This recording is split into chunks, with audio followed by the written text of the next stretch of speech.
Imagine having a mission in your life to travel the world and teach martial arts. Wow, what a dream. On this episode of the Well Rounded Grappler, my guest has done that. Well, he's in the process of doing that anyway. His name is Julien Brulard, and he is known as the Judo Nomad. His 10-year mission is to travel the world and go to all 197 countries to teach judo. Wow. What an incredible story that Julien shares with us today. My name is Sensei Stanley. I'm a second degree black belt in judo. I'm sitting in my dojo right now, Student First Martial Arts and Fitness in Monroe, North Carolina. My mission is to spread the word of grappling, spread the word of martial arts, spread the word of judo, get more people into it, and then also take away some of the misconceptions that people have of judo these days. As I check in with Julien today, he's about halfway through his quest. He's roughly 4 years in, coming up on the halfway mark out of his 10-year project to travel all over the world and to teach judo for free, by the way, to all 197 countries. So I hope you really enjoy this interview today on the Well Rounded Grappler with Julien Brulard. All right. Are you ready, Julien? Ready to go. Oh, I have to put my judo gi here. Awesome. Well, welcome everybody to another episode of the Well Rounded Grappler. We have two guests today. My daughter Olivia, of course, and then Julien. So, I found you on YouTube, and I've been telling quite a few people about you, and I don't think that a lot of American judo players might know about you and kind of what you're doing. So I think it's absolutely awesome. It's kind of like living the dream. Yeah. So if you want to, please introduce yourself, and then the majority of us are not going to know about your project that you're working on. So if you want to tell us about your project and what that entails, that would be awesome. Well, first, thank you very much for having me on the podcast. And hello, everybody. So my name is Julien. I will say it first, like with French accent and like with the English one. So Julien Brulard. I'm doing a special job. So obviously I'm from France. I'm 32 years old. And my special job is that I'm traveling to 197 countries, which is pretty much all the countries in the world, to teach judo for free in all of those countries. And it has been a little bit more than 4 years already. I started the project on 2nd of August 2021. And the plan is to do it for about 10 years. We'll see, like, depending on if it is working or not. So yeah, it's a big thing, and like there is also like things to come after it, and like plan A, B, C, like there's many thing. The project, it's a lot of up and down, but as you said, it's literally a dream come true. It's wonderful to be able to do judo, to do traveling, to do all that together. It's just wonderful, and I'm very glad because, as I said, I'm teaching judo for free, so it's based on a big community base that helped me to do that, because they do like donation where I go also support the project with the logistic and everything. So the community is very, very important in this project, and I'm very, very thankful about all the support that I get.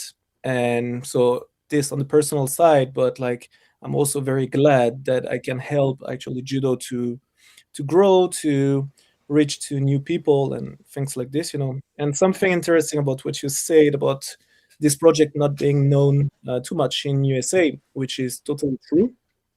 And this year, I mean, now we're in 2026 now, but like the last season 4, 2025, I've been to Japan, and there I did some video that actually, well, one blew up and the other one not so much, but it's still much better than what I used to have on my YouTube. And so we got something like 5 million views, mostly with the short form video, like those won't blow up easily. Yeah, it's good.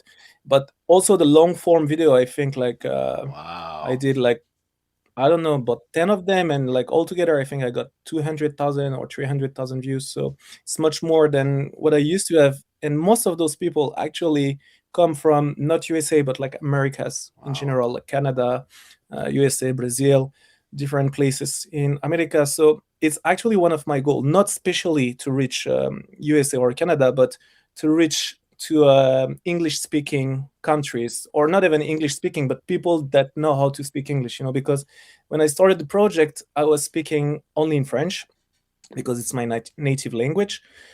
And very quick, I understood that it would be a problem because the people I'm with don't understand what I'm saying first. So it's already a little bit weird.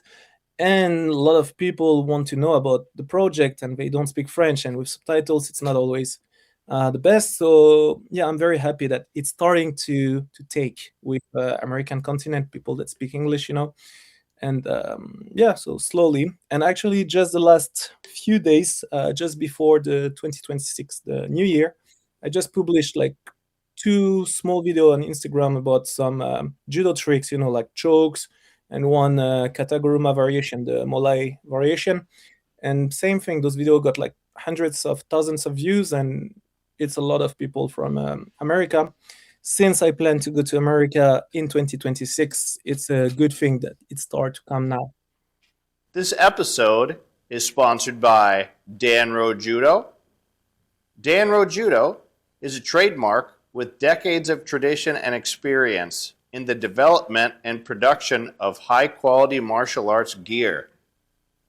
Founded in 1936 and becoming part of Quan in 1997, Quan USA is the exclusive and official Danro dealer in the country.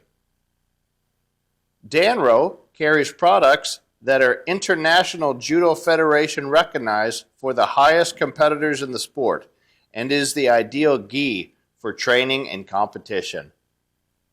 Danro products are available for sale online at www.danrousa.com. Danro is DANRHO and arrive to most places in the U.S. within 3 to 4 business days. Also, as of right now, I am a wholesaler for Quan USA and Danro.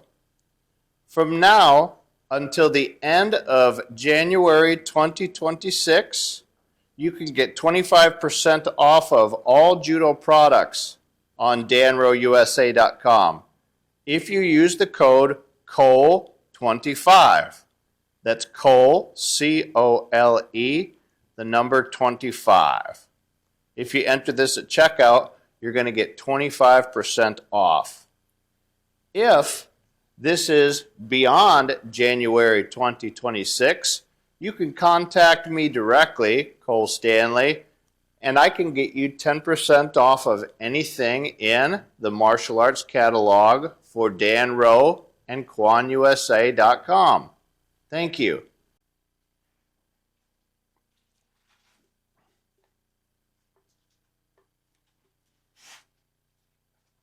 Yeah, that's great. And that's good, though, that you are getting some reception in America. Maybe it's just, my small circle that hasn't heard of you. But, man, I want to definitely get your name out there. I want people to watch your YouTube channel. I want them to experience kind of what you're doing, because you're basically doing this super long documentary of your travels and everything that you've been doing. And it's so cool. And I know right now that you're back in France. How often are you coming back to France these days? Well, so it's been 4 years that I started the project, and like normally at very first I was not even supposed to come back. Like I was not supposed to take any flight, and then the rules changed because of the money. I just cannot make it without flight. It's just too expensive. Yeah. And because of many different things that we can talk about after if you want. But um, like before that I was not even supposed to come back, and then I said, okay, well, I'm gonna come back once a year, and so I was coming back like something like 3 weeks every year in France. And this year with Japan being on the project, I knew that I didn't have too much money anymore, and I was thinking, instead of like splitting that money and going to many countries, a little bit many countries, I rather like to go to less countries and do Japan properly, you know. So I stayed in Japan something like 3 months, and the goal was to go to every region in Japan and to do judo in every regions, which I did. And so that costed a lot. So that's why actually I had to come back. I had to came back. My English is not perfect, but to go back in Europe. And so since I'm back in Europe now and that I have almost no money anymore, what I'm doing is that I'm traveling month and a half, and then I come back in France 2 weeks, 3 weeks, month and a half, 2 weeks, 3 weeks. And also, you know, French judo is something big, something really known. And when I'm traveling, many people ask me things about French judo, and what I Yeah. want to do is to show about the rest of the world, you know.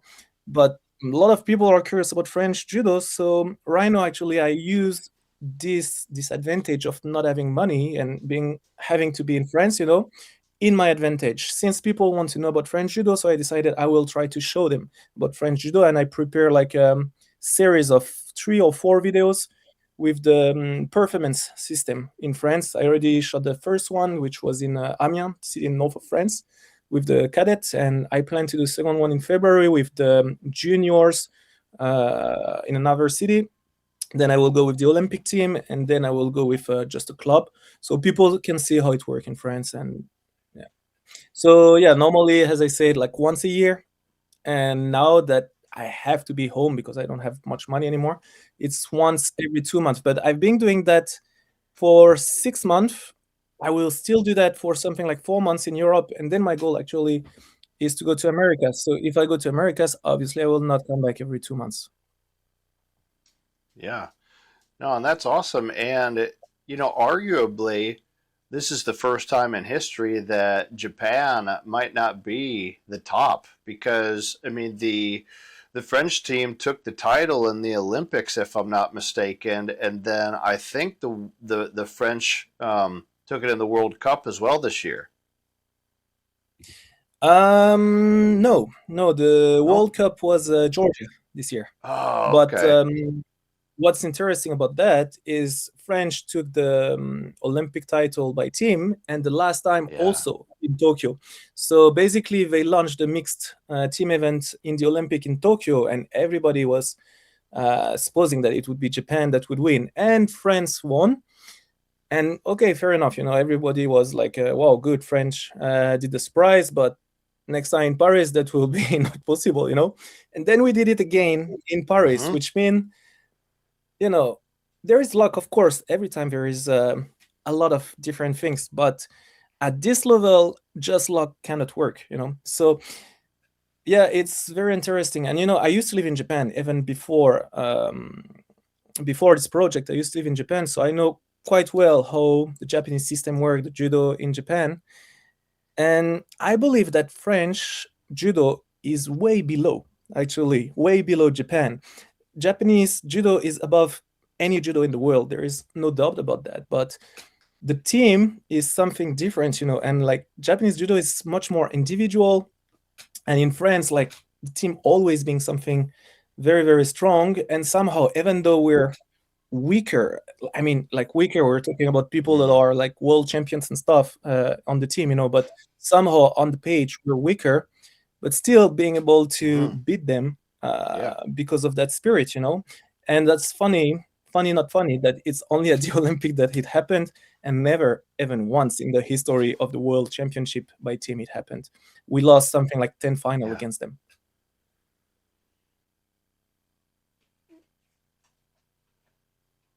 Oh, yeah. Yeah, that's crazy. That's good though, man. Pretty much everybody that I talked to within the last few years especially has, put France at number two, you know.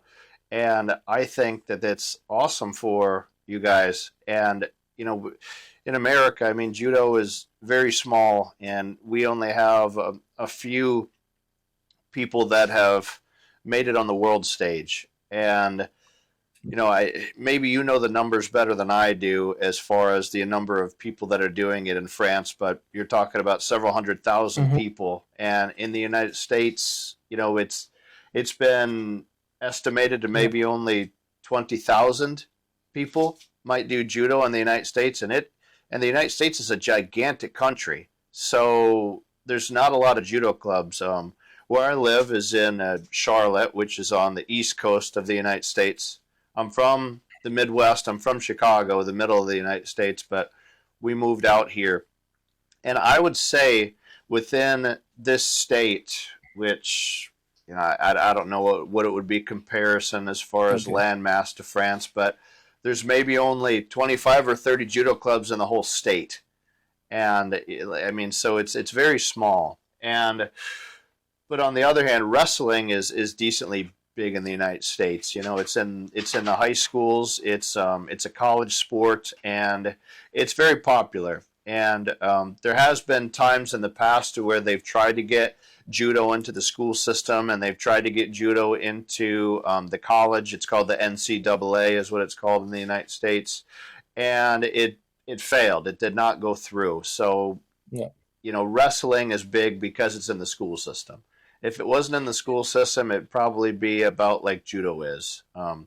Now, one thing that's really cool, and I wanted to ask you about this. So there's a camp that we put on. Well, I don't put on, but that is put on in the Charlotte area, and the head presenter this year is Mhm. Darcel Yance. So are you familiar with him? Is he a superstar in French judo, or Well, no? everybody is familiar with him. Like he is a superstar in the world, like very famous on the social media. But even before that, like he is a great champion of France, And so I don't personally know him. I've seen him like plenty of times on the mats and some place like that, But we never actually exchanged talk together. Just exchanged the mats together. But yeah, he's very, very well known in France and very well known in the world. I met a lot of people actually that did seminars and training camps with him, and like everybody is amazed by his technicity. And like Yeah. on social media, everything is shared. And actually, I watched a lot of his things also because what I like to teach is also a lot of Ashiwaza. So obviously, I've been using a lot of his videos, a lot of his knowledge. My best friend in France, not anybody famous, but still was like at some point on the top 3 in France. And he used to be one of his students. And so because we were doing judo all the time together, he taught me a lot of things. So yeah, I know him, but we don't know each other personally. So again, you know a little bit more than I do. So what is, roughly the amount of participants that, is doing judo in France? And, how popular is it as far as a sport? Yeah. Well, at the moment, we're about 600,000 members in France, and the judo Wow. club, something like, yeah, it's big. Judo club, something like 5,000, I think 5,400. I'm not sure. There is, about the performances system, there is more than 20 cadet pool. There is something like 6 junior pool, and then 2 adult pool. But it cannot be more. It's kind of the rule that have to be one by region or something like that, So yeah, judo is super popular. It was like in the last 5 years, it is increasing. Yeah. It was decreasing a little bit for a few years. We got, I think, at COVID, we got at 350,000 members. That was the lowest, and then ever since it's been booming. So I think definitely we're the first martial arts fighting sport in terms of members. But in terms of other sports, I think we're number 3. Wow. I know that we just passed horse, how you call that in English, horse riding.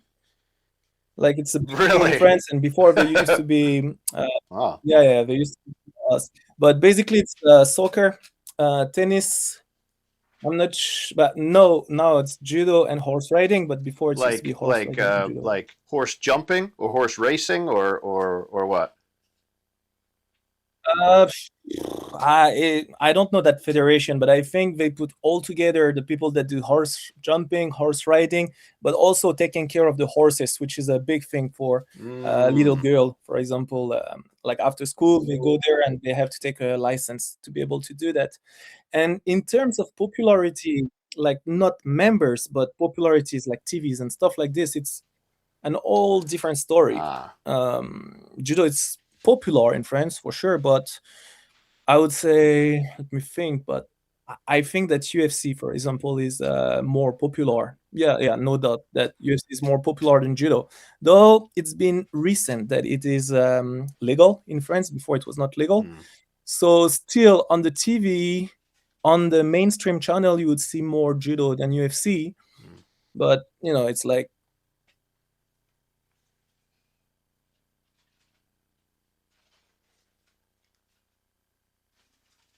yeah, yeah. So before and again, I got so many questions for you because I've always wanted to talk with somebody that's done French judo. I've never had the chance. So you're actually my first. Well, I've met like a couple French people like over the years, but I didn't really ask them very much. So I got a lot of questions for you. But Brazilian Jiu Jitsu is gigantic in the United States. It probably has 10 times the amount of participants that judo does, and it's literally getting to the point to where there's a jiu-jitsu school in almost every town in the United States. It's just crazy. It's getting so big. How big is Brazilian jiu-jitsu in Europe itself, or maybe just yeah, France? actually, it's And is very it different becoming more and between more France and popular Europe every year, because or do overall, you think it's not going to catch on like Brazilian Jiu judo? Jitsu is increasing in terms of popularity in France, but still, it's always been below judo. Like way below. Now, maybe not that much, but in the rest of Europe, it's the opposite. Like in most of the countries, I don't know all the numbers in Europe, but like most of Mm-hmm. the countries, Brazilian Jiu-Jitsu, grappling, nogi, Mm, UFC, even though they don't really mm-hmm. fight, it's Mm-hmm. just training, but like all that is mostly more popular than judo. One thing I have to put in perspective though, with this project, Yeah. I left France something like 4 years ago. So I'm aware of many things. I still following the news, but I don't know everything, so I have to double check some of the information. But there is something that happened recently in France.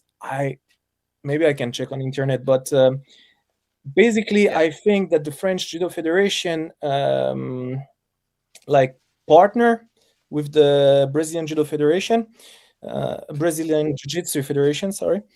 And so now the Federation of Judo Mm, allow to give mm-hmm. certification to become a teacher in Brazilian Jiu-Jitsu. So it used to be something a little bit like enemies before, like Brazilian Mm, Jiu-Jitsu, mm-hmm. and now Mm-hmm. it feels like people start to try to ally together. But Mm, right. like I've been reading some stuff on the social media, and I see that many people are not happy about that. So I don't know how it's gonna work. There is good and bad things. For example, it's good for jiu-jitsu that they can reach everywhere now because there is a judo club everywhere in France. I'm living in a village here where 200 people, maybe less than that, Mm, and I mm-hmm. had a judo club when I was a kid that still exists, just like 3 kilometers away. I could basically go there running and come back. And if I was going a little bit more far, then you have 5 judo clubs. So for jiu-jitsu, that's the good thing. And for judo, it's an opportunity also to catch up on new trendy things. And Wow. so Brazilian jiu-jitsu, yes, it's popular. Yes, it's getting more popular, but it's not Mm-hmm. Mm-hmm. something that is really dense, I would say, for judo popularity in France. In other countries in Europe, yes, it is. And like I talk about that often with the people that I meet, that Brazilian Jiu-Jitsu is just much more popular.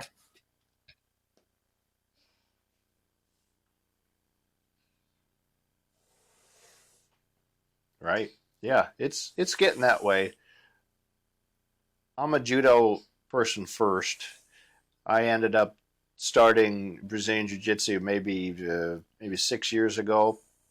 I train it when I can, but especially since I've started teaching judo, and I teach judo 2 days a week at a Brazilian Jiu-Jitsu academy on Fridays and Saturdays. I don't have to teach tonight because it is New Year's Day, so they don't have any classes tonight, but I'll teach tomorrow. But then I also, like I messaged you earlier, I'm opening up a dojo here at my house. Really, it's right out my front door, so it's exciting, and we open on Monday. So, but I've tried to do some things to where I'm trying to cross over, and I'm trying to, spread the word of judo mostly, but I'm just trying to get more American Brazilian Jiu-Jitsu practitioners better at their takedowns and their throws. Because I also coach wrestling too, American wrestling, folk style wrestling. So both of those are, big advantages for some of these jiu-jitsu academies. And unfortunately, because of the way that the rule systems have gone with Brazilian jiu-jitsu, the takedown is only worth 2 points. And you have all these other ways to gain points in jiu-jitsu, so they've really gotten away from the takedowns and the throws, but it seems to be coming back a little bit. And, individuals like you and a couple other people that I know have got me into some of this travel teaching. I don't do it obviously to the extent that you do, but I've been going around to mostly jiu-jitsu academies, and I just call it, judo for jiu-jitsu. And we go over pretty basic things. I mean, I don't do uchimata or, sode surikomi goshi or something crazy like that. I kind of just work on something like a tani otoshi or an osotogari or an uchigari, and I teach it in a very basic, controlled way that, that they can use in jiu-jitsu. And it's been going good. And I was just calculating it earlier, and this year I went to 33 schools to teach.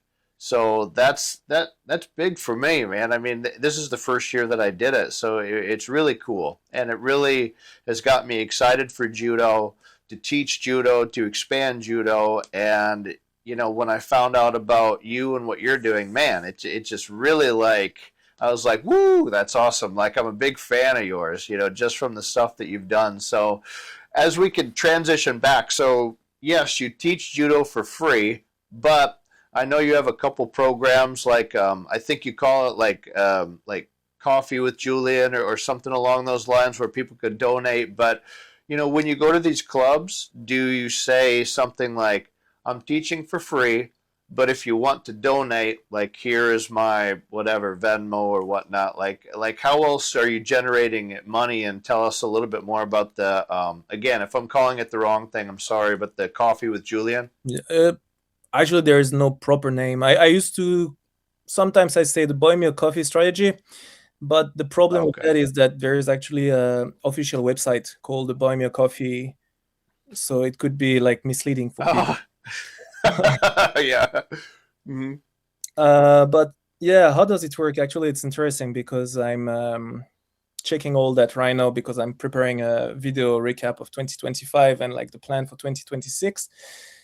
And so the thing is, I make this thing called the Buy Me a Coffee strategy, pretty much where my goal, my idea when I started this project was to do everything for free, and that if I meet like a judo club, let's say every day or every 2 days, and that at this judo club there is about 50 members, and that if 2 members give me €1 per month, then just after 1.5 months of traveling, if everybody do that, I would be covered already for like the rest of the year, Yeah.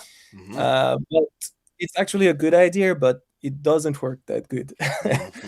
The thing is, so in most of the countries, like I arrive and I say, I introduce myself, and mostly at the end of the class I say, If you want to support, you can join the website where just from €1, and if you want to give more and stuff like this, and it is working sometimes not, but it depends on the countries. Like I would do that totally in USA, for example. I do that totally in UK, in France, in Japan, even though in Japan the donating culture is a bad thing, I would say. Okay. But yeah, no, it's not something like I told you. I used to live in Japan, and like I've been speaking with someone when I was working as a bartender, and one time they gave me a tip, and they said, "I give you a tip because I know you're French, and I know it's something we can do." But they told me, like, in Japan, giving a tip is pretty much something like, "I feel bad for you. Like you do your job bad, you must be struggling, so I give you something because I'm feeling pity for you." You know. But anyway, back to the topic. Like most of the countries are either developing countries or poor countries in the Sure. world. That's Yeah. just a Right. fact. So imagine how it feels to go to those countries and say, "Oh, if you want, you can help me by donating." So it doesn't feel too good. So in those countries, I don't push it. I don't push this thing. The thing is, they know I survived that way, but I don't push it. What happened is that after every class, I take a group picture and I publish on my social media, on Facebook, on Instagram, pretty much everywhere. And like I make a recap of the class, what happened and everything. And at the end, I say, if you want to help me continue this project, then you can participate. And so basically, those monthly subscription pretty much come from the social media, from the YouTube videos and all of that. So yeah, the first way is this. The second way is sponsoring, but I don't get much sponsoring. I just have Right. the IGF sponsoring the project, which I'm very thankful. Like no problem for that. I'm very thankful. But as I said, I was believing that after 4 years of doing this project, I should be like overwhelmed with sponsoring and stuff. And it's not like that at all. Though I just broke the 10,000 subscribers on YouTube on 31 of December. So maybe it will start to come now that I have 10,000 subscribers. We'll see. And so donation, sponsors, what else? Then like sometimes I'm doing like small jobs also when I'm in the countries, but usually I'm so busy with judo and everything that I don't have time for that. Yeah. YouTube. Yes, YouTube pay me a little bit, something not much, between €50 to €150 a month, and it's growing. Like if I keep being regular and think it's gonna grow. And I don't know if I should say that here because it's actually illegal, but I'm selling some shirts also. You could say it on here, man. It's this is this is a pretty small podcast, so but they're just here. I have them with me. Like it is some rash guards that I sell after the class, and actually illegal or not, like if I was not doing that, I would not be able to survive. Like I'm already skipping meals, I'm skipping sometimes hotels and stuff. So I just have no choice. Sure. Like I cannot survive without that. Yeah. Like it's not something crazy. I when I leave to country, I travel with like 30 or 40 rash guards in my bag, and like I will refill something every 4 months or 5 months or something like that. So it's not a big deal either. Yeah, you have to figure out. It's always about, you have to figure out a way to make some income, man. It's especially with judo too. And I also wanted to ask about this because the majority of the clubs in the United States, still most of them are like this, but there is a little bit of change coming. So most of the time, most of the clubs in the United States, they're all independently owned, and the majority of them are a nonprofit. So usually the sensei is only making enough money to basically pay the rent for the building. He's not making a salary. He doesn't make a living. Sometimes, depending on the club, they might take the money that they make and maybe pay for tournaments for the people or buy new gis for people that can't afford them and things like that. So a lot of the countries in the world, it seems like the sports are more run through the government. So is France someplace that if I wanted to do judo, is it kind of controlled or ran or contributed to money wise or the salary of the coach by the government, or is it something like, or is it different there?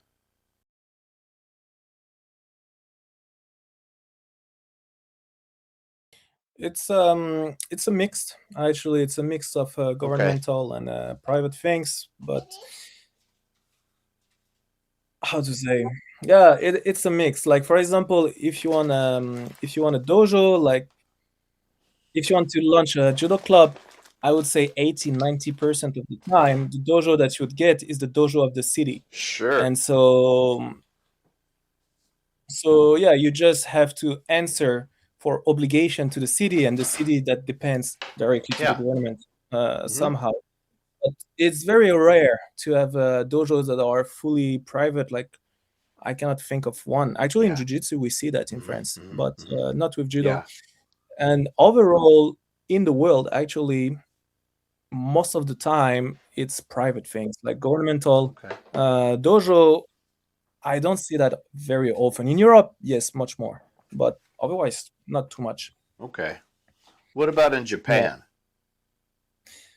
What about in Japan? So judo in Japan gonna change, but like until now, mostly judo in Japan is high school, universities, and companies, and not too much companies actually.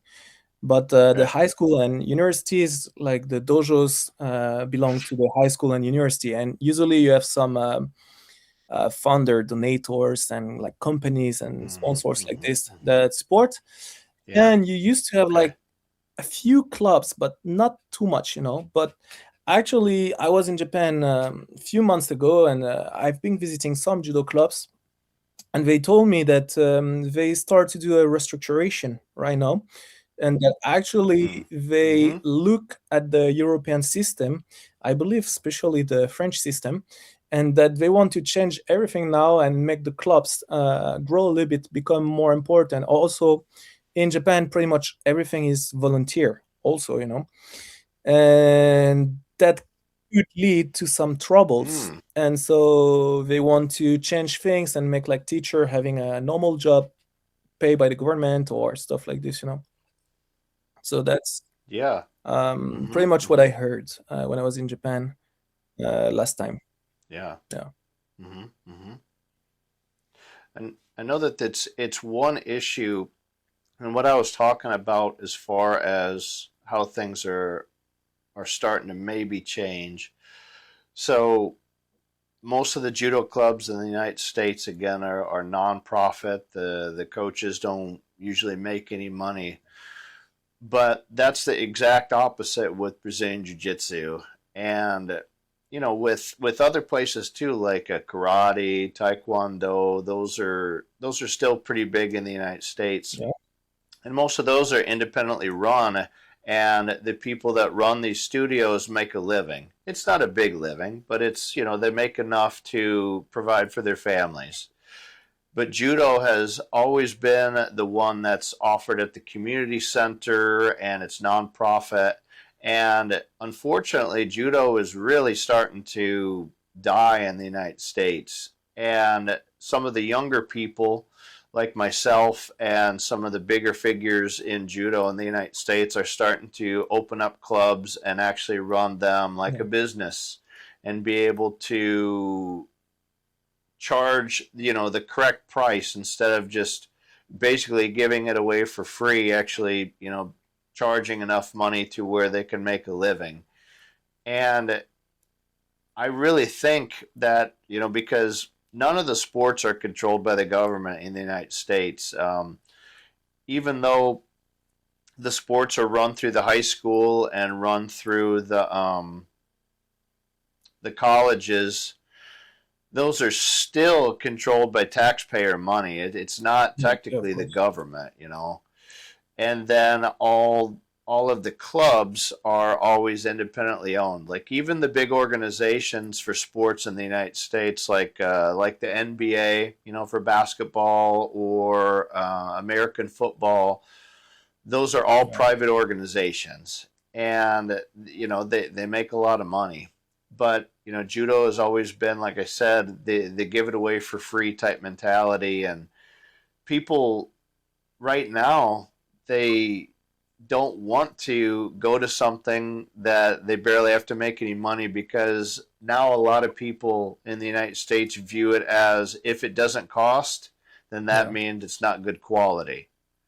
And it's starting to change a little bit. And some of the clubs that I've went to, like Shintaro Higashi or Colton Brown, they have big successful dojos, and they're making enough money to provide for their family, and they don't have another job.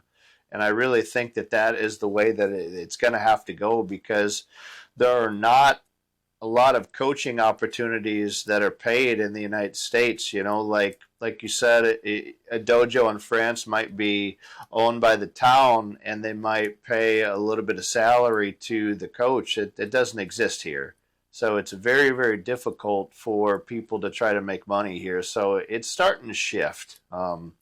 But I mean, I don't know. I want it to grow, but it's becoming very difficult. Actually, how it worked, almost exactly, I would say, like 4 years ago, because I'm not sure about the prices and stuff now. But back then, like in a small dojo of a village or something like that, a kid would pay something like 300 euro, maybe less than that, 250 maybe. And on those 250, so for license and being a member of this judo club, and on those 250 euro, there would be something like 40 euro that would go directly to the federation. And this is like, they do whatever they want with this money, but like to organize the federation. But there is also something very important. On those 40 euro, there is the insurance that the federation give to every judo player, that if they get injured in the dojo, somehow they covered by this insurance. So that's the first thing. Yeah. And then all the rest is cotization for the club, for competition. And so that's also the big difference between some clubs. Some judo clubs, they would use this cotization to bring the kids to competition and not pay for the transportation, for example. Or if they've been successful, they would give them a judo gi, or it depends of the size of the club, but it can go sometimes very big. And sometimes people just don't want to do anything, and so they would keep this cotization just for themselves.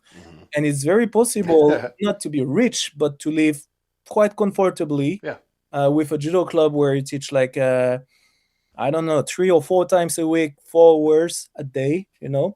If you don't do anything, it's possible to have like a comfortable life. But the thing is, if you don't do anything, like the judo club will pretty much die, and you will not have many members. And so it's not possible. So if you want to have many members, you need to do action for those people. And if you do a lot of action, technically the salary is not that good. So it's always like a balanced thing. Yeah. And you have, like, they pay, the salary come from members, and sometimes like the city can help a little bit, sometimes the region can help a little bit. For example, my last judo club in France is actually the biggest. I think more than 2,000 member, I think, something like that. And like, we were going to the regional team every year, and we're like on the top 7, something like that, in France. And so I remember that if we were getting a medal at the team of Paris, which is a big thing, like the region of Paris is super strong, and the coach told us it was something like 20K that was given by the region. And so 20K sounds big like that, but actually it's very, very important for us to get it, because 20K is not that much, But so if the women would get a medal plus the boys would get the medal, they would get 40K, and with that they would just pay the hotels, the transportation, and things like that for the athletes to travel. Recently, I joined the Judo Black Belt Association, the JBBA, and wow, am I happy I did this. I'm all about spreading the word of grassroots judo and encouraging instructors to learn to teach judo more efficiently. So what is the Black Belt Association? The Judo Black Belt Association is an organization of judo coaches, educators, athletes, and supporters founded to advance and promote the study and appreciation of Kodokan Judo through 1. Online judo education courses, 2. Networking using special events such as our JudoCon, local, regional, and national clinics, seminars, and training camps as well. 3. Video and print resources using Facebook and YouTube. But that's just the tip of the iceberg. There's so much that people can benefit from joining the Judo Black Belt Association, and the good news, you don't have to be a black belt. If you're interested in teaching judo, if you're interested in improving your teaching style, your teaching skills, your resources, then you need to join the Judo Black Belt Association. For only a one-time payment of $50, that's right, $50, you become a lifetime member of the Judo Black Belt Association. Mm-hmm. Yeah, so let's take a step back and let's go back to the beginning of the project. So whenever you started this originally, did you start to save up money and maybe teach private lessons to save up money, or maybe your family gave you some money or your club gave you some money? Because I'm sure at the beginning, nobody wanted to, pay €1 a month for you, So like, how did it start out, and how soon after did you start getting a little bit of attention from people, and then people actually wanted to start supporting you on your journey? Yeah. Well, yes, I've been saving a lot of money for this project, but the thing is, like, the idea of doing this project sparked something like 3 months before COVID crisis started. So in the beginning, yes, I was saving money, like teaching judo and doing all those things, but very quick, judo was not possible anymore in France. Mm-hmm. So I've been saving money actually doing a lot of different jobs. Mostly I worked in a airport, doing like the checking, the immigration, the luggage stuff, like everything. I've been working I did so many things like security, airport. I've been working on the highway, like fixing the rail on the side. I've been doing like many different things. So I saved 20,000 euro before starting this project. And in the beginning, I was actually not asking people to support me to do this project. I was just looking for sponsors. I believed that by launching YouTube, Instagram, and all that, because I'm also myself not from this world. Like before, I didn't have Instagram, I didn't have any of that. I didn't like social media. Yeah. I still don't like it too much, but like it's my job. No. And I was believing that by starting that, I would have a lot of sponsors and I will be able to self-fund myself. And I quickly discovered that it was not possible. But also the thing is, when I started this project, at first, my goal was not to travel to all the countries in the world. I just wanted to go from Paris to Tokyo, because it was before the Olympic of Tokyo, of Japan. So I wanted to go from Paris to Tokyo with no flight.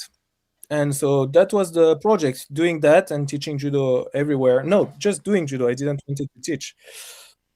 And then I went to, then the COVID started. And so I missed actually the Olympic in Tokyo because of COVID. And so I postponed to Paris. But I still kept that path of going from Paris to Tokyo.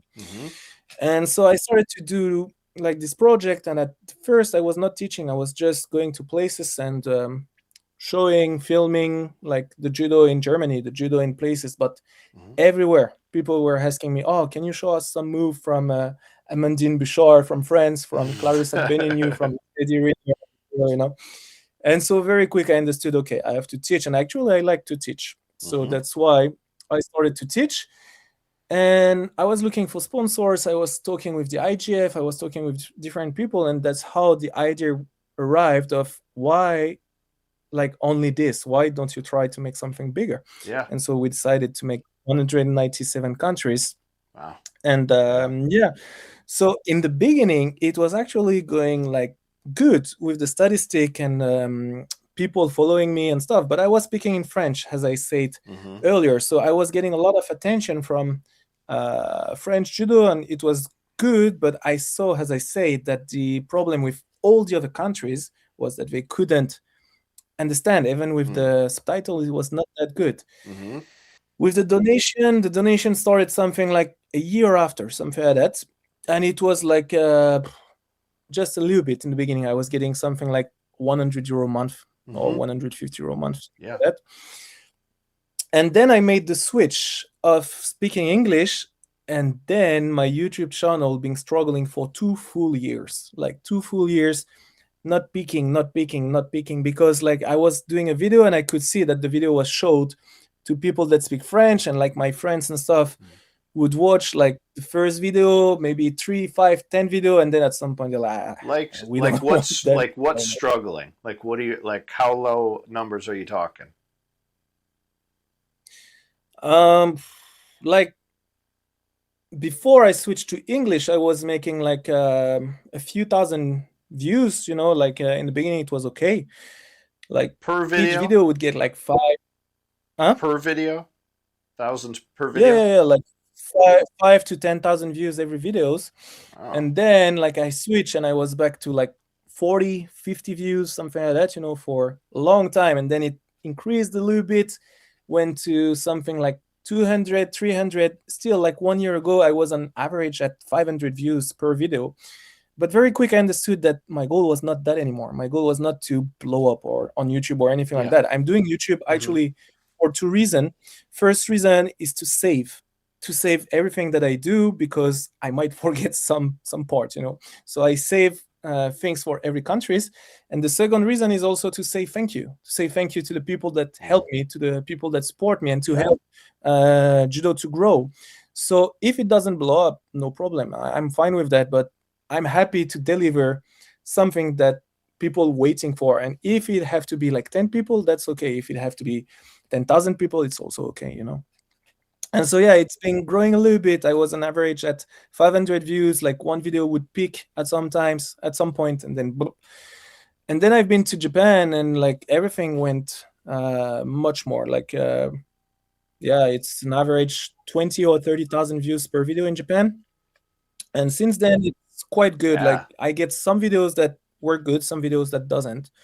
But basically, I know what's the interest of people, and like if there is Japanese judo, people are really interested. When I was in Russia, also people were very interested to see judo in Russia. For example, I've been to Czech Republic, and like Czech Republic judo, people are a little bit like, and the video not working too good. So I have to put things in different way. So Czech Republic judo is maybe not that interesting. I think it is interesting because I've been there and I liked it, But the thing is, in Czech Republic, we have Lukas Kerparek, and Lukas Kerparek is very interesting. So you have to find a good person to talk to with the good topic, and then things can work better. Yeah. Yeah, sure. So are you only doing English now?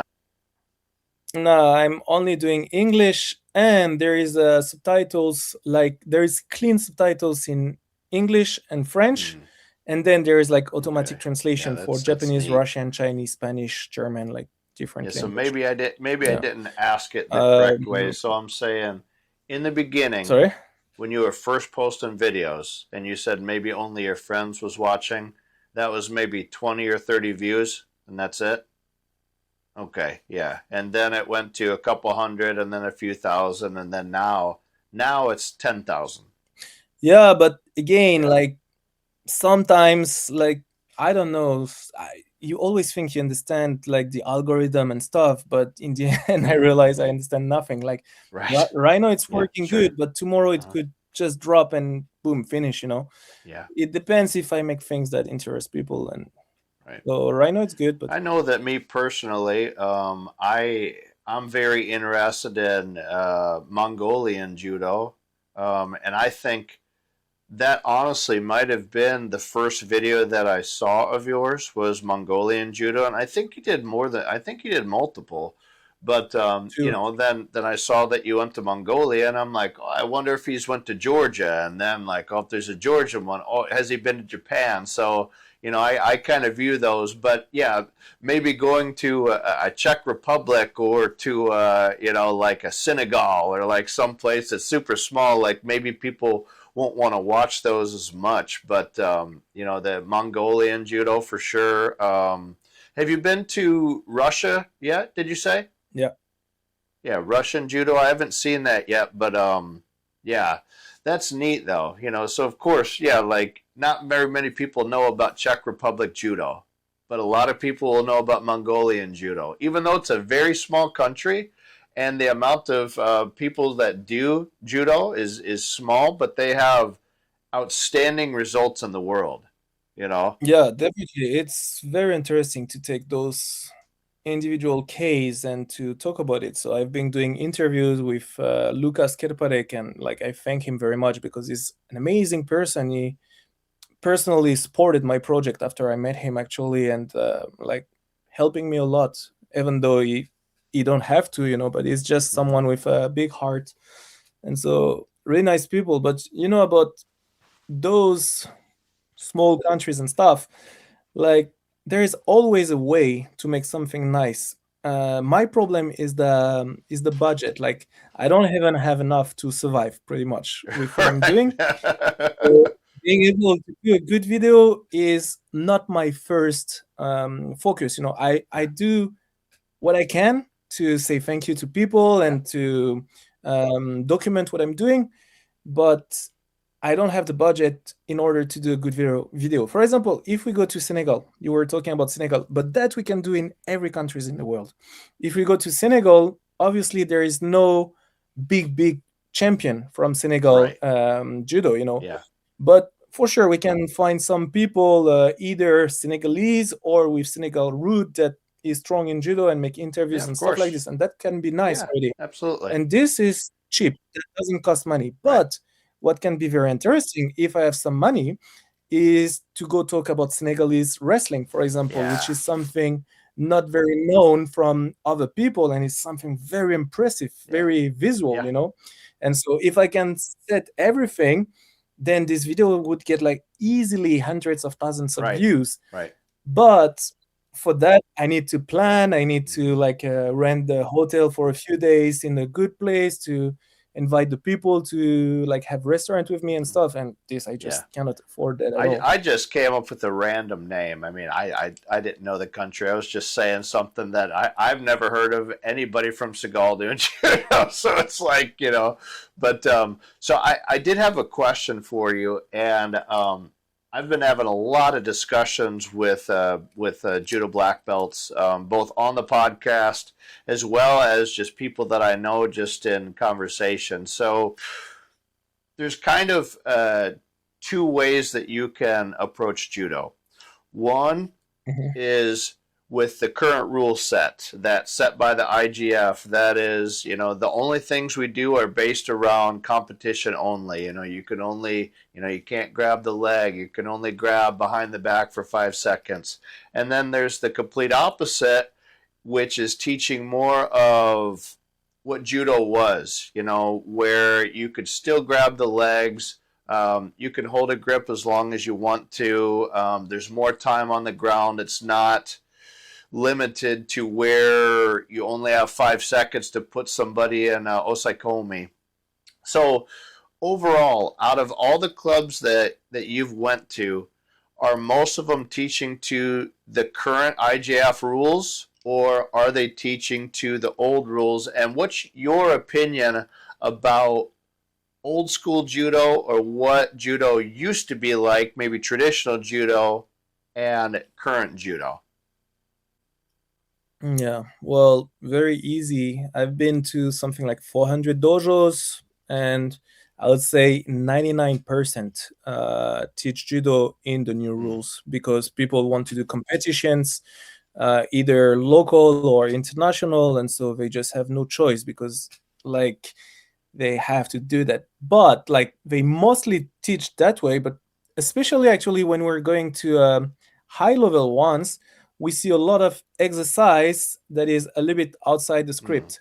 And so, for example, exercise where they would say, okay, take off the gi now and let's do some wrestling and we Ah. can grab the legs if you want and stuff like this, you Uh-huh. know. Uh-huh. This happened a lot, Oh, okay. especially in Mongolia. For example, we're talking about Yeah. Mongolia, they mix the Mongol Boch, the local wrestling, you know, with judo, and it's giving good things. The things moving a lot. Like for example, Japan in some competition put back the rules of leg grab. Mm. I don't know if you heard about that, but Yeah. it's possible to do leg grab in Japan in some Yeah. competition. Everybody was expecting that after the Olympic of Paris, the leg grab would be Yeah. back, Right. and has always like we got surprised with the new rules. Like everybody expects something, and it's always not Yeah. like that, Right. you know. Yeah. So yeah, it's changing, and I think it's a good thing that we're teaching that way. Also, like the goal of changing rules is not just to annoy us, you know. It's like first to keep like the people safe actually, Sure. and second trying to make judo more visual and like more popular, and so then we can talk about that and have a debate if it is good or not, but it is a hard Yeah, question. it is. Right. And Yeah. Mm-hmm.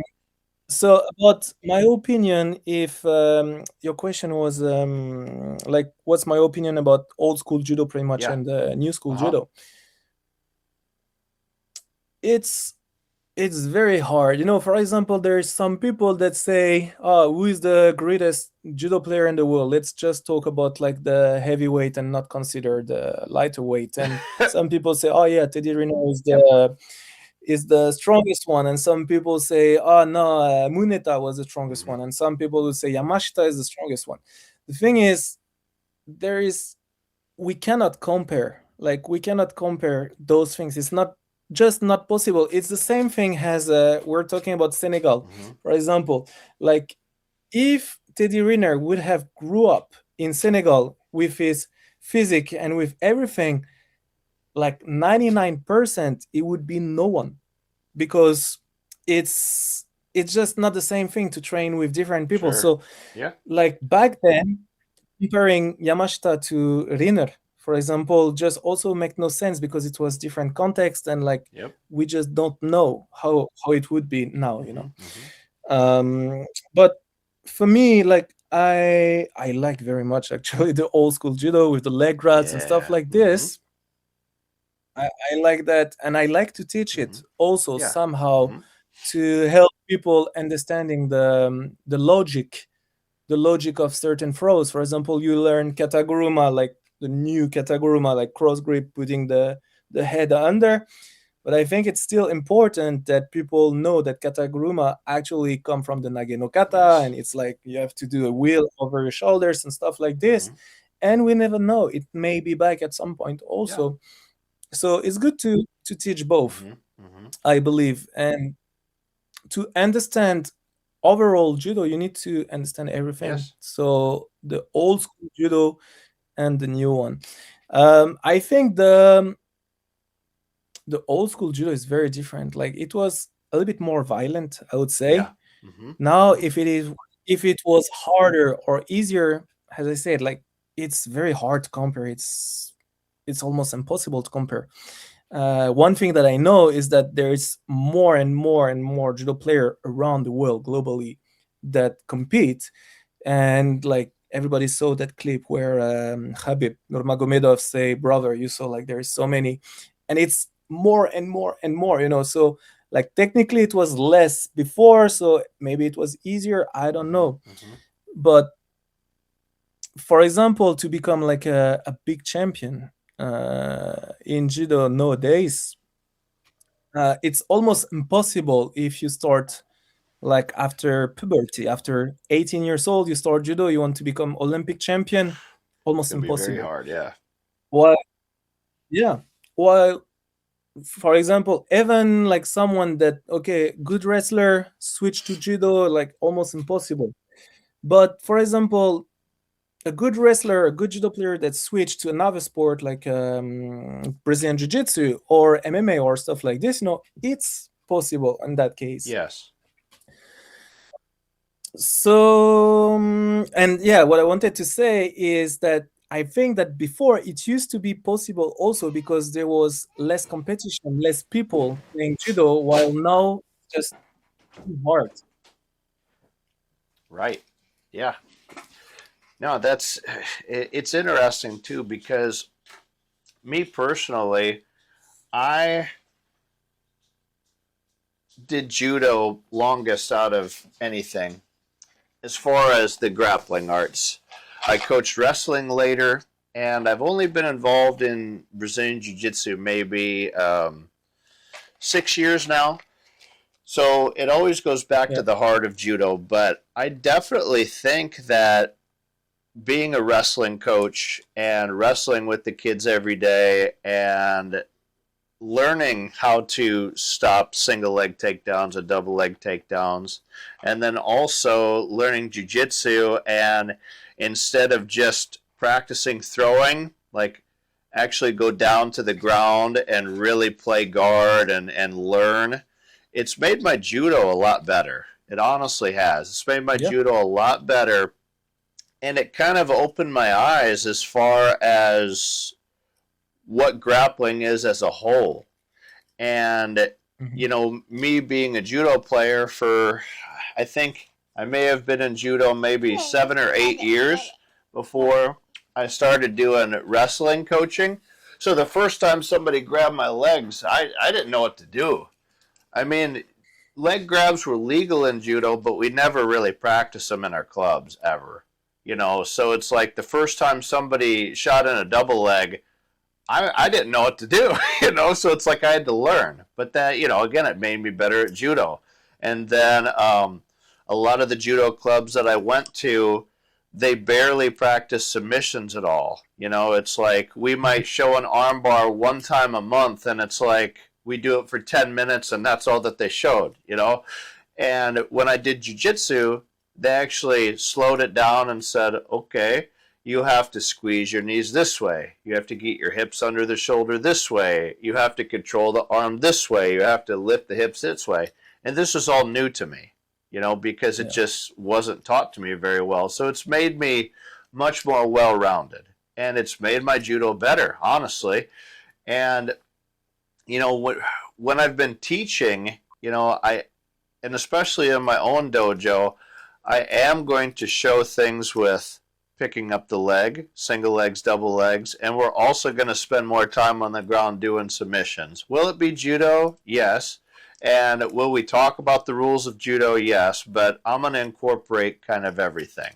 And I really Yeah. think that that's important too. Like you said, even these high-ranking clubs, they might take off their gis and say, "Let's do wrestling." It's important to touch on that stuff. So as you've went through this and you've ventured all over the world, and you said you still have 5 or 6 years left maybe on this journey, if it continues the way that it is, what's some things that you've noticed about people and the judo community all over the world? What are some things that has surprised you? What are some things that you've noticed, and some things that you really make you happy about the judoka throughout the world that you've met? Yeah. Well, the biggest thing is that my bet before doing this project was right. And my bet was that judo is a big family and that doesn't matter wherever I will go, I will be fine. Like, because I'm in my family with judo people. Mm-hmm. And so, look, for example, my t shirt. Let's see. So, you see, this is my brand, Mm-hmm. the Nomad thing. Yeah. And here it's writing Nomad in two words. Uh-huh. Two words, because when I wanted to do that in France, everybody was telling me, "You're crazy! Like you're crazy! It will never work. Going to all the countries with almost no money, it's not possible. You're mad." And I wanted to say, "I'm not mad." So that's the thing. And so I didn't succeed yet to go to all those 197 countries, and maybe I will not. But and that's fine, you know. But I've been going to 54 countries already, so it is the proof that is working, and that we have that big family that welcome you pretty much everywhere you Mhm. want, everywhere you wanna go. I want to, like with this project, to show that the black belt is like a Mhm. passport, you know, a passport to every country. So that's the thing that I'm really happy that I noticed, that 99% of the time, everywhere I go, it's safe environment. I'm in a family in pretty much every dojo in the Yeah. world, and so that's a wonderful thing to have this everywhere. Something that surprised me, like I knew already the high level in France, you know, and I've never been very high level, but still I was in the high level Uh-huh. structures, and like I was going to the national team and stuff like this. So I was friends with some of the champions in France, you know. So for me, it was normal to talk to them because I was training with them, you know, and they were my friend. But I didn't know much about the champions abroad in other countries. And something that I really liked to see is that, again, 99% of the time, everybody is so humble. Everybody is so nice. Doesn't matter who they are. Lucas Kerparek is a legend in his country. He just did a movie that is Hmm. on Netflix right now Ah. in Czech Uh-huh. Republic. Do you see Okay. autobiography in English? Like Yeah. talking Uh-huh. about his life and everything. And everybody is just so humble. I've been with Lasha Bikaori, and like we've been going together like a full weekend, like fishing in the mountain, fishing, eating the fish together, like doing some judo together. We were just sharing the same car. He was talking about his like normal daily life, you know, and everybody's just Yeah. normal. I've met Kosei Inoue many times, speaking with him, like there Yeah. is so many Yeah. example like that, you know, that everybody is just Mhm. normal, very normal in judo, and that's a very good thing, that the philosophy, the teachings of Jigoro Kano's are right, because it's not like, I don't want to spit on any sport. Even earlier I'm talking like that about Brazilian Jiu-Jitsu and MMA and Oh yeah, everything, of but I course. actually like those sports and I actually do those sports also. But in some of the sports we can see these things, especially in soccer, for example, where superstar are like untouchable. Like you just cannot speak to them, you cannot reach them, and that's also logic because they are Yes. so famous Right. that it would be dangerous, you know. But that thing in judo Sure. is a very good thing to see, that everybody is Yeah. so nice, almost everybody, but Right. like It's 99%. a Yeah. different level too. You know, it's like they might be somewhat well known, but they're not. You know, most of the time they're not superstar status. You know what I mean? Sometimes they are, but also, I mean, you and I both know how humbling it is to do judo or to do wrestling or to do Brazilian jiu-jitsu. And I mean, I've lost track of how many people that are smaller than me, that are older than me, that don't look like they're physically very strong, to just absolutely just crush me. You know, like I've lost count. You know, so it's like I've, huh? Have you been in Japan? No, Have you no. been in Japan? When you get your ass kicked Yeah, by a 60-kilo right. kid, I Yeah, can tell you yeah, it's yeah. very No, I know. humbling. It's so it's just, well, like grappling in general, you know, and we could, you know, including wrestling, you know, it's a different kind of sport, man. You know, you really get humbled by people, and you get in these physical wars with people, and it really teaches you about yourself, and it teaches you what being humble is, and it teaches you this connection that you don't get from a lot of other sports, you know. And that's what kind of separates it, you know. And also when you get into the aspect of martial arts as well, because, you know, martial arts always teaches about humility and trying to better yourself and to always challenge yourself.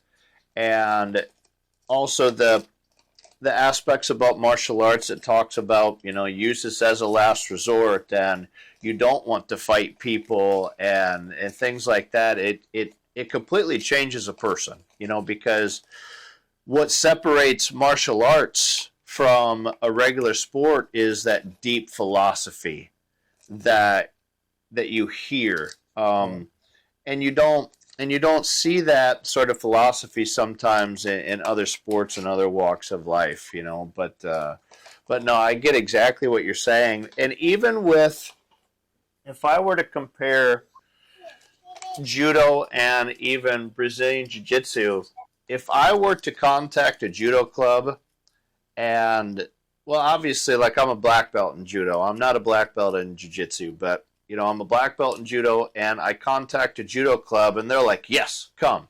Like, they always respond. Like, I get an email back or a call sometimes in 2 or 3 minutes. Oh, my gosh, yes, come to the club. I try to contact sometimes Brazilian Jiu-Jitsu or a wrestling club, and I don't hear anything. You know, like, they don't get back to me, you know. So it's like that opening, that open arm, you're very welcome sort of mentality. Like, I definitely feel it, and I definitely think that judo is one of the most welcoming compared to, you know, anything, including sport. Yeah. Yeah, I agree with that. It Yeah. it is like that in most of the countries in the world. In Japan, it is a little bit different. Like, you still have all of that, but the thing is, like, everybody that do judo in the world want to go to Japan, and so Yeah. many people from different nationalities, different level, go to Japan. Yeah. And judo is on another level over there. You know, it's like you have every level. Actually, you also have very weak clubs and very Sure. weak, like, high school or stuff like this, which is totally okay. Yeah. But the thing is, like, when people start to know a little bit about judo in Japan, they think about Tokai, about Tenri, about Tsukuba, and all that, you know. And when you have, like, random people that, I don't know, are regional in their country far away somewhere, Mm-hmm. and that you have like 20 people like that contact Tokai every day, at some point they get also a bit annoyed by this, you know. Yeah. So in Japan, Sure. sometimes you can have that feeling a little bit that you could have maybe in USA with Brazilian Jiu-Jitsu. But in Japan, when you start to, the thing is, you need to be polite first, very important, being very polite, and to be somehow connected. You know, someone that can make you enter in that place, and then when people seeing that you're a nice guy, you don't have to be super strong, but being able to handle the training from the beginning to the end, being respectful, and that's really enough, you know. Like, if you can have those two, you will be welcome pretty much anywhere in Japan. Like, I'm not super strong, very far from that, and I've been allowed to go pretty much everywhere. I didn't go to the national team because there is no such a thing in Japan. They train they do training camp. Like, they gather all together and they do training camps like once a month or something like that, you know. And I didn't have this opportunity yet, but I know so many people over there that I'm sure it would be possible also, you know. Well, Julien, I could I could talk to you forever, you know, but we're approaching an hour and a half, you know, and I don't want to, you know, take up all your time. I know it's late there, so I don't want to keep you up all night. This was an absolute honor, a privilege. And again, this is what I love about the judo community is I've had some, you know, some of the biggest names in American judo on the podcast, as well as some wrestlers as well.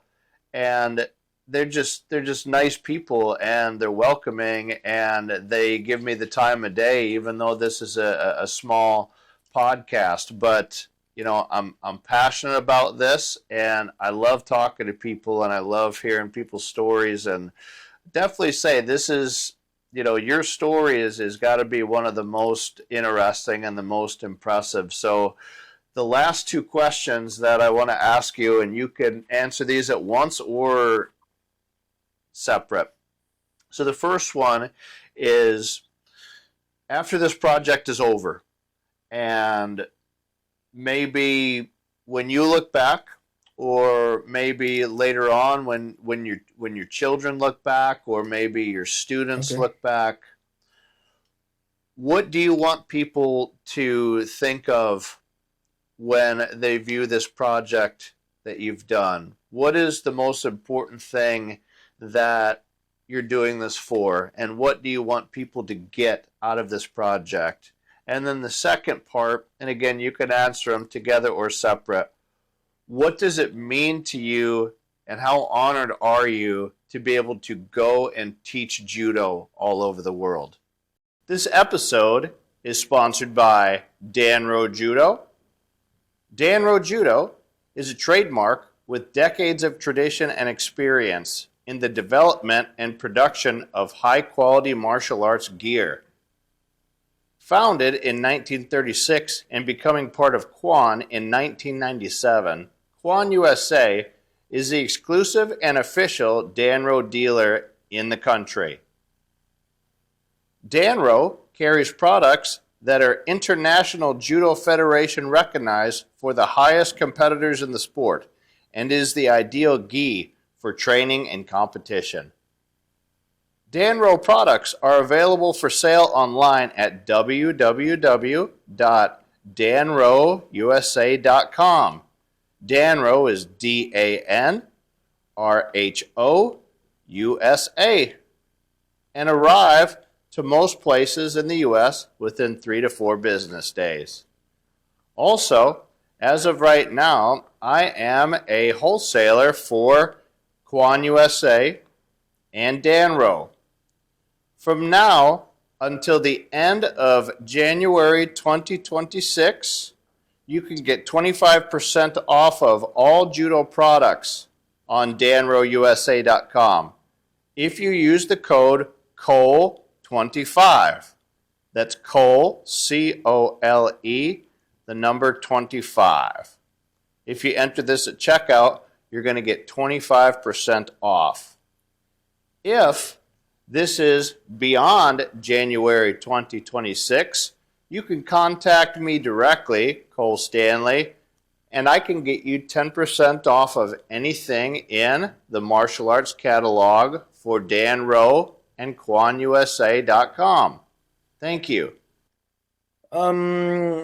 So kind of what I want to leave with this project, is I just want, as you said earlier, like when we were talking earlier, you say like judo is changing life of people, and with the philosophy and everything. And same thing for me. Like, I don't know what I would have been without judo, but I know what I am right now, and I'm very grateful, and grateful also to have the friends that I have, because somehow we all live in the same social space. Like most of my friends are judo players, and I just love this life. I love my friends, and everything is just perfect that way. And I just wanted to give back to judo with this project, because I knew that I would not be able to be world champion, to be Olympic champion, or anything like that, but I didn't want it to just stop judo, like going to a normal job and going to training like once a week and something like that. I wanted to do something a little bit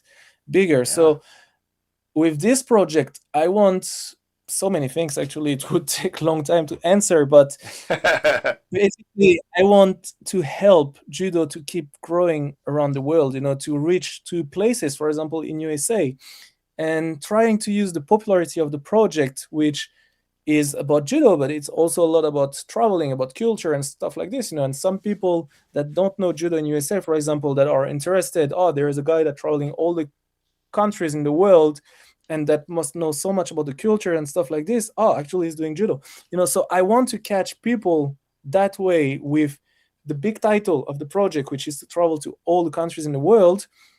And with that, I want to help judo to grow by getting more people, because judo actually interests everyone.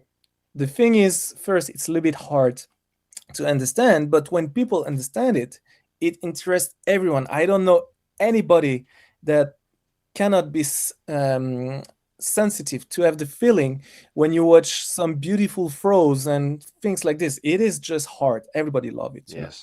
So I'm 100% sure that with this project and with the community that we built around it, it's very, very possible to keep building judo. On the other hand, I also want to help individuals. For example, last year I was coaching at the Olympic of Paris. It was not the plan. Like, my goal was to be at the Olympic, not this one actually. I thought I would be at the end of the project in Australia in 2032, but I got the opportunity to do it for Vanuatu in Paris. And so I'm very, very honored about that. And the thing is, it's a very, very small country. There is something like 100 judo player. And so judo black belt is even less, judo teacher is even less. And to coach at international level, you need some graduation. It's just the law. It's how it is, And so I don't know if I wasn't there, like if they would have been able to have a coach actually at the Olympic of Paris. So those little things that can help a lot of people. India, for example, I don't know what's her ranked right now, but I've met one of the national coach in India, and he was talking to me about a girl that I have some big potential in 63 or 70 kilos. She was junior, and I've seen her over there, and yes, she had big potential, and yeah, she was like growing, getting some good ranking. And he told me, okay, can you like help me to have some training camps or stuff like this? So I bring her in my team in France, the big club of 2,000 people, and we do this thing called the Pro League, which is a little bit like the Bundesliga in Germany, like those team competition that last a little bit long, And in the beginning, they didn't know the girl. So they were like, okay, we're going to take her and she's going to come to the training if she wants to. And she can also go to the national training, blah, blah, blah. And actually, my team saw that she was strong, and they said, okay, we would like her to come to fight at the Pro League. And that girl that was a junior from India, like in France, the girls are super strong. I was talking about French being lower than Japanese, but the girls, they are stronger than Japanese. The French girls were amazing. And so, like, imagine Pro League, like it's mostly girls that are in the top 20 in France. And they see a girl from India and they're like, it's not possible. I can be beaten by Indian judo girls, because there is nobody from India that is strong, used to be. And so we bring that girl in my team, and she started to beat everyone. She beat girls that were like top 7 in France. And shortly after, she became number 1 in the world, junior, the first ever woman being number 1 in the world. And somehow I participated a little bit to that by giving the contacts, exchanging. I did that also for some people from Finland to come in another club for fighting in a team. Like, there is many stories like that. Indonesia also, like, I helped them to come to Europe and do the how you call it, the IGF tour with Grand Prix and Grand Slam. And one of the girls got the first ever medal in the European Cup in Poland. And so, those little things that you do everywhere, I just want to help as much as possible. That's the goal. And like, if I was alone, I would do so little. But again, because of the big community that we built with this project, it's very easy actually to change people's life. Like, if it was just me, it would be impossible. But because you just ask me anything, like any countries, okay, you need contact in Korea, you need contact in Russia, you need contact in Japan, you need contact in Ukraine. I know people everywhere, and thanks to that community that we've built together, everything is possible. And so that's what I want to leave with this project. Like, judo always been a community, but I want to help this community to be stronger and to be closer. Also, after the project, I want to keep building things in that logic, like a nomad teacher federation with teachers that Yeah. would travel all around the world, and like Yeah. with website or something where people could hire them, stuff like this. Like there is a lot of idea that we could talk about. Actually, next year, not next year, this year that I'm coming to America, we can have a lot of discussion about that. And so about the second part, as I said earlier, like with the Olympic, it is a big, big, big honor to do that. Actually, it was the New Year celebration earlier, and I was talking with my best friend over there, and like a lot of people, especially in France, since I'm speaking English in the video, they lose track a little bit with what I'm doing, and they don't know. He know what I do because he's my best friend, But he was saying, "Oh, you're so lucky. You're so lucky to do what you do, basically not working, traveling." And in the beginning, I was a little bit offended, because actually Yeah. my ass off. It's really, really hard, But on the other hand, I had to agree. I had to agree that yes, actually, I do what I love to do, and somehow it is not working. Well, spending 15 hours on the computer to edit video is not what I love, but like traveling all the countries to do judo is something I love. So I agree with him like that, that I don't work somehow. And so I'm very honored that so many people Yeah. believe in me to do that, because without the community, I cannot do it. So it's a big honor, but it's also a big responsibility. Like I have to so many things, like trying to always be good in my decision, trying to always be healthy so I can keep teaching and do everything, But even decision, like so many people help right now that you cannot make everyone happy. And for example, my big word with this project is to stay neutral, to stay non-political. And I will go to every countries if I can. I will go to every countries except if my life is directly Right. threatened. If someone say, "Okay, I'm gonna kill you," then no, I don't want to come.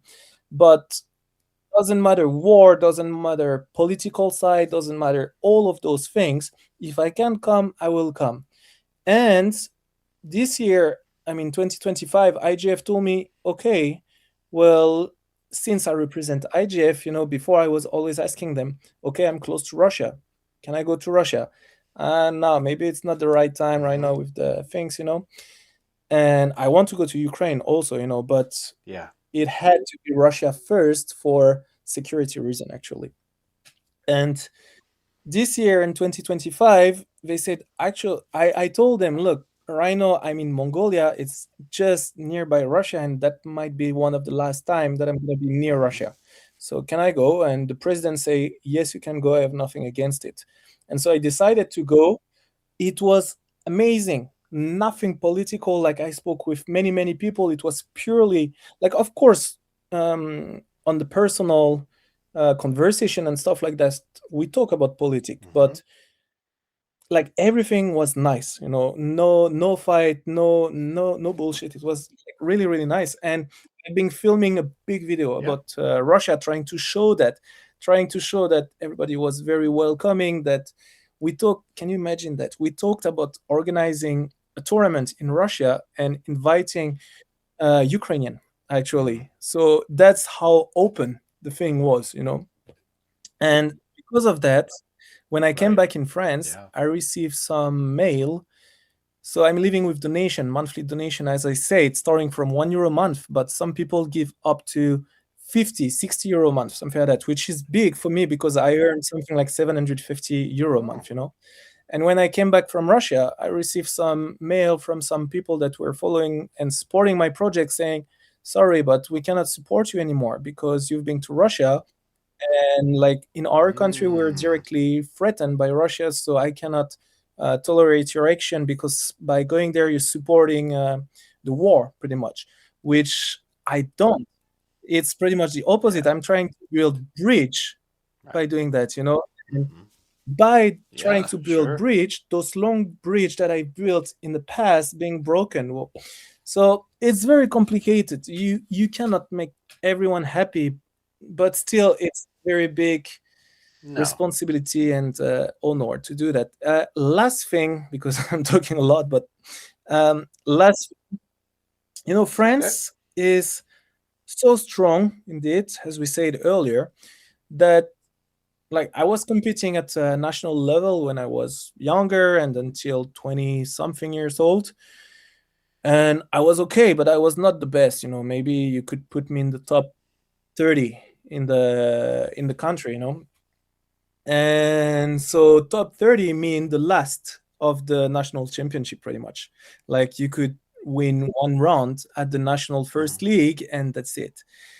So Mm-hmm. somehow you are the worst of the best, which is not a very good, or Yeah. which is not a very good thing. And like to me, I've been used to that, and I never imagined like someone would want to learn something from me because I'm not that good. Like I'm average. Though I've been studying a lot about teaching, about pedagogy and stuff like this.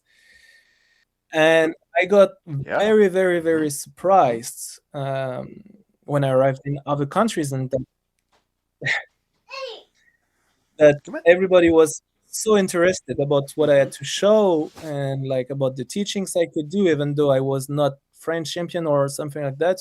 So it is a big honor once Yeah. again to see that people actually like what I do and that it keep getting interest. And so yeah, I'm just very thankful that as my friends say, I cannot work and do what I love. But I believe that's the same thing for everybody in Yeah. this world. Like that should be the goal of everybody, of that little one in your arm. Like nobody wants to do work that is something we don't like. Like we should do what we like in life. That's the purpose, I guess. So Yeah. yeah. But Mm-hmm. at least, I mean, thank you very much for the talk, and I hope that we will meet in USA. I should arrive something in August or September. So yeah, Well, not till August or September. Now, the United States is gigantic. So, I mean, is your goal to go to all the states or just the major cities, or what are you going to do? Do you have kind of like a map of where you're going to go already set up, or how are you going to do that?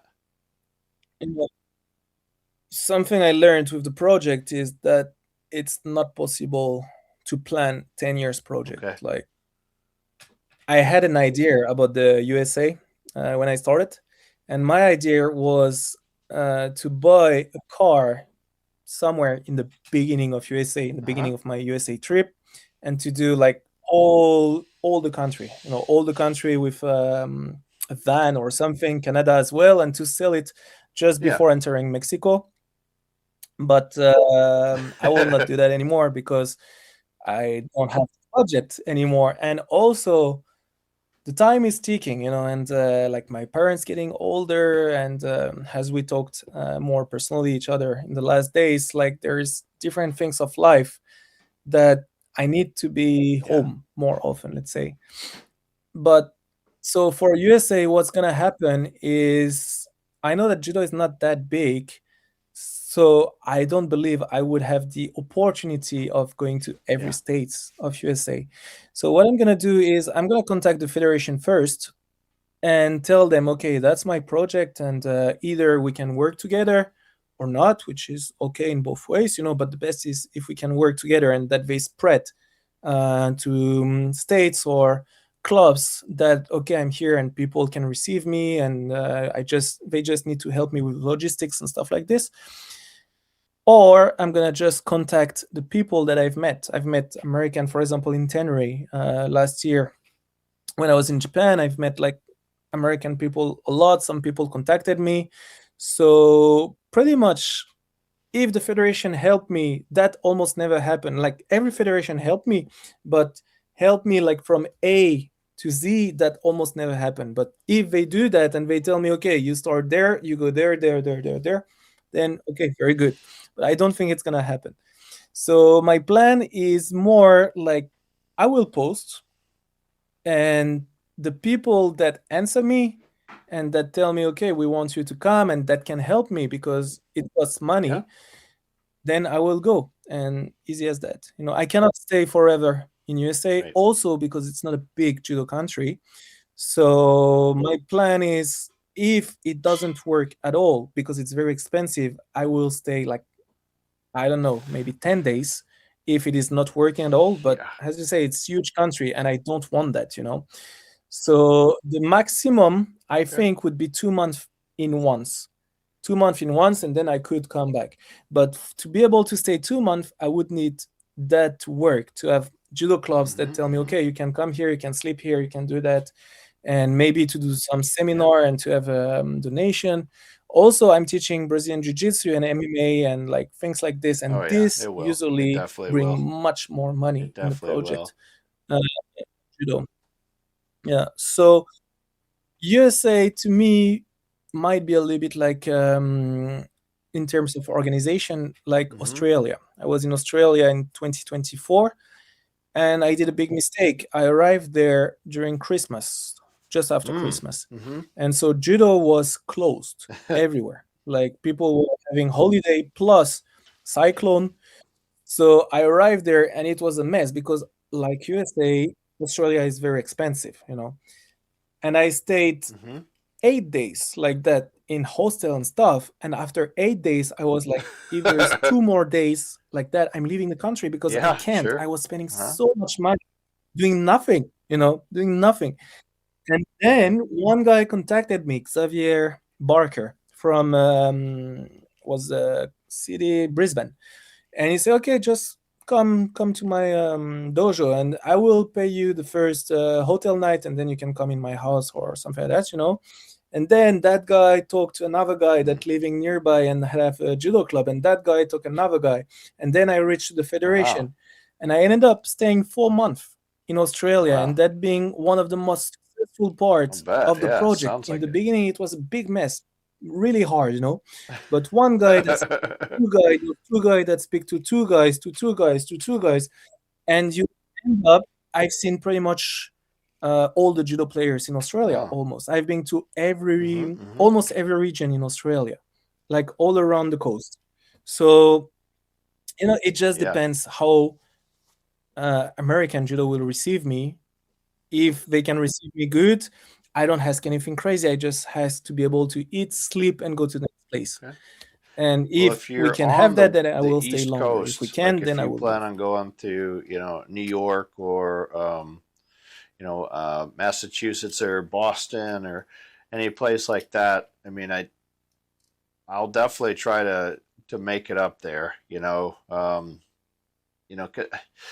because the two places that judo are the biggest are on opposite sides of the United States. California and New York are probably the two biggest judo communities. California definitely is the biggest. So you could probably spend a good amount of time there because they have the most judo clubs, the most judo participants, and it has the richest judo history in the United States. Los Angeles, San Diego, places like that. But yeah, if you are on the East Coast at all, like I'll try to come out and make it. I mean, I probably will as long as I know in advance. But I'll make a separate video as far as like the end of this, but I'll encourage people to donate to your cause. I'll probably end up ordering a rash guard from you, just because it would be cool to have one. Do you ship those or no? Ugh, only could buy them in person. Crap. Okay, well, I guess you'll have to save me a large when you come to the United States. Yeah, sure. But well, first, thank you very much. But you don't have to travel far, actually. Like, if there is a judo club, even your judo club, like if there is something that have at least 10 or 20 people interested, then it's very easy to gather something, I don't need much. As I said, I need the transportation. About the accommodation, I don't need anything crazy. I stay with people many times. I like to have a hotel at least like every 10 days, to take 2 days to do my edit on videos and stuff like this. But actually, I'm more happy staying with people than staying in hotel. So it actually doesn't cost much. Again, with the community, if we can gather some people to do something together, it's easy thing.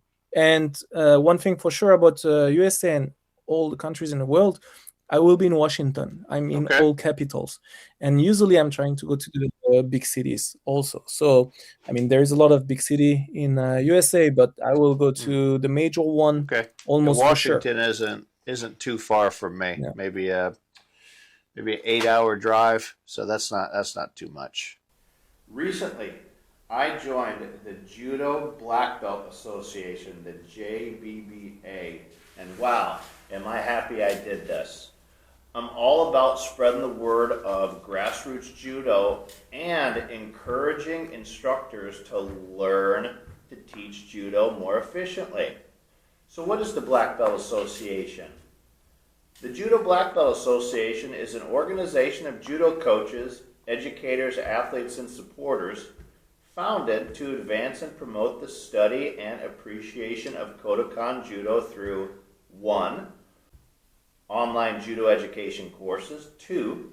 Networking using special events such as our JudoCon, local, regional, and national clinics, seminars, and training camps as well. 3. Video and print resources using Facebook and YouTube. But that's just the tip of the iceberg. There's so much that people can benefit from joining the Judo Black Belt Association, and the good news, you don't have to be a black belt. If you're interested in teaching judo, if you're interested in improving your teaching style, your teaching skills, your resources, then you need to join the Judo Black Belt Association. For only a one-time payment of $50, that's right, $50, you become a lifetime member of the Judo Black Belt Association.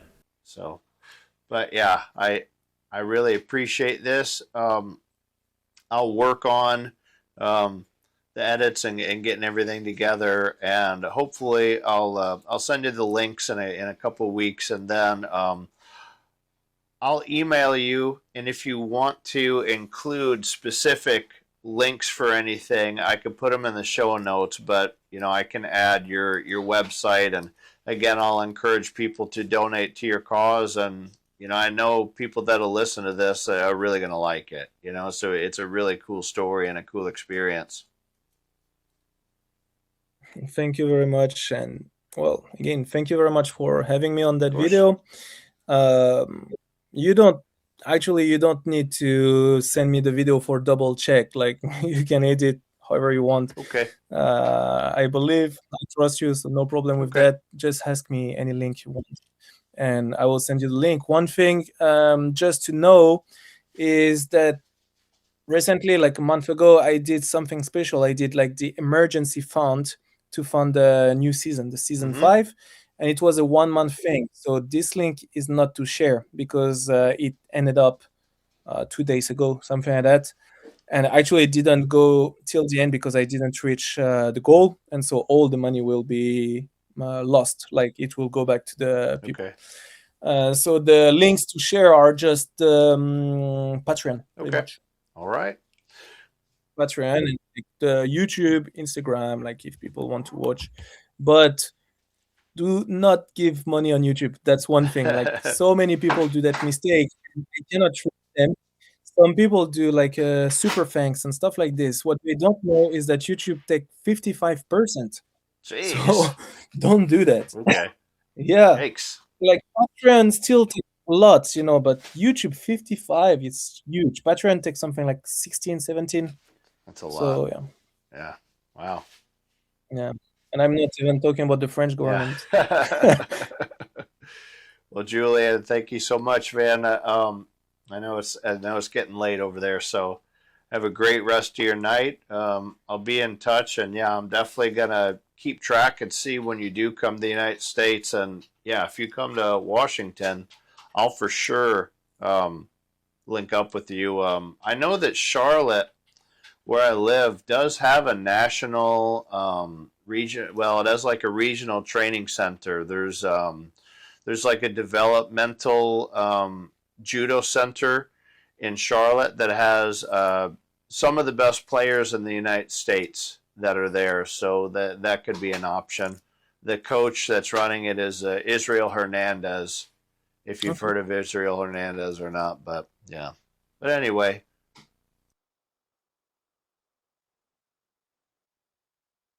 I think I heard.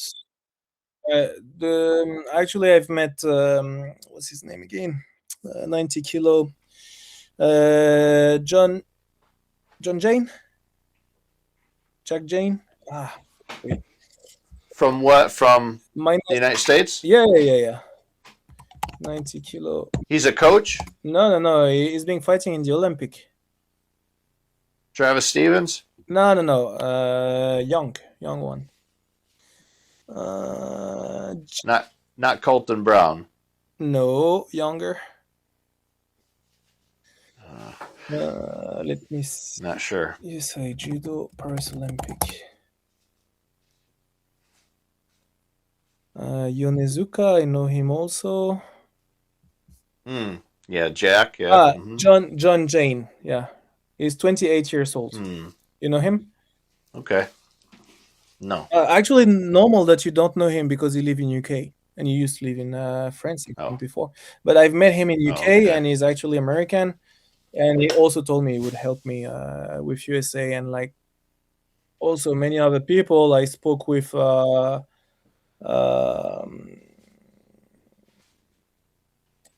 what's his name?